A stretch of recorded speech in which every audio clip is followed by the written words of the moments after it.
Hello, and welcome to my QTP video tutorial where I will show you how to use an if-then statement. In this video, I'll cover the following three topics. First, what is an if-then statement? Second, what is a real-world example of how to use an if-then statement? And third, how do you write the code to use it? As a reminder, to stay up to date with my latest videos, make sure to subscribe to this YouTube channel by clicking the subscribe button. This moves us to the first topic, which asks the question, what is an if-then statement? An if-then statement is used when you would like for something to happen if a condition is met. This moves us to the second topic, which asks the question, what is a real-world example of how to use an if-then statement? Let's say you're taking a trip to the grocery store. When you get there, buy a can of green beans if they have them. So let's now take that and put it into the form of an if-then statement that we can use. So, if there is a can of green beans at the store, then buy them. This moves us to the third topic, which asks the question, how do I write the code to use it? I'll now show you how to write the code in QTP for an if-then statement based on the example that was shown in the previous slide. I'll begin by creating a variable that I will call green beans available, and I'll assign it an initial value of yes to indicate that yes, there are green beans available at the store. I'll then create a message box that I will just give a text value of starting the shopping trip to let us know that our script is getting ready to come into the if statement that we'll be creating. I'll then type the word if and then hit the space bar.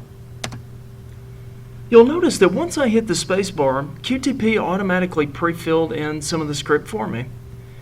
The word after if that popped up is the word true. This is where we want to put in the condition that we're looking to check. So in our example, we're looking to check, are green beans available? So what I will do is copy down the variable and the variable assignment that I created in line 1, and then paste that over top of the word true.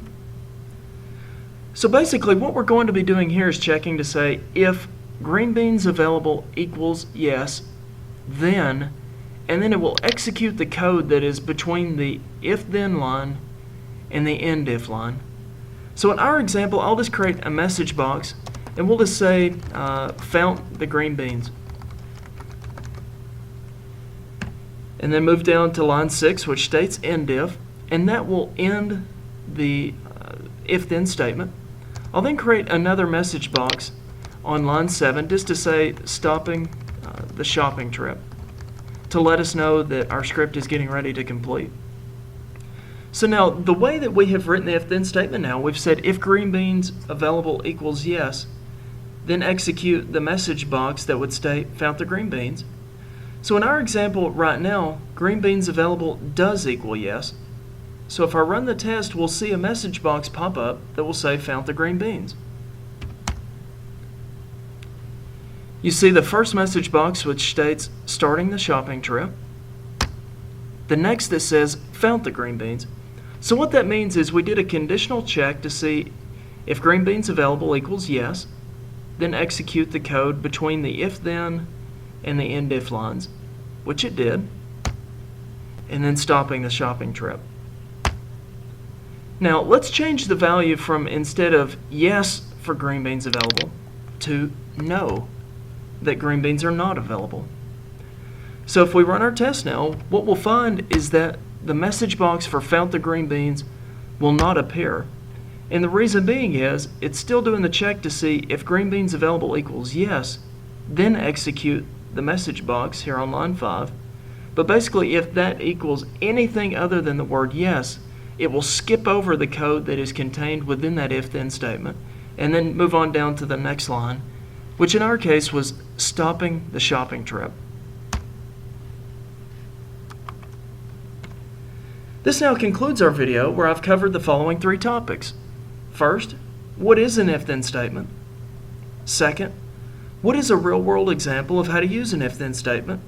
And third, how do I write the code to use it? As a reminder, to stay up to date with my latest videos, make sure to subscribe to this YouTube channel by clicking the subscribe button. Thank you, and I hope that you have a great day.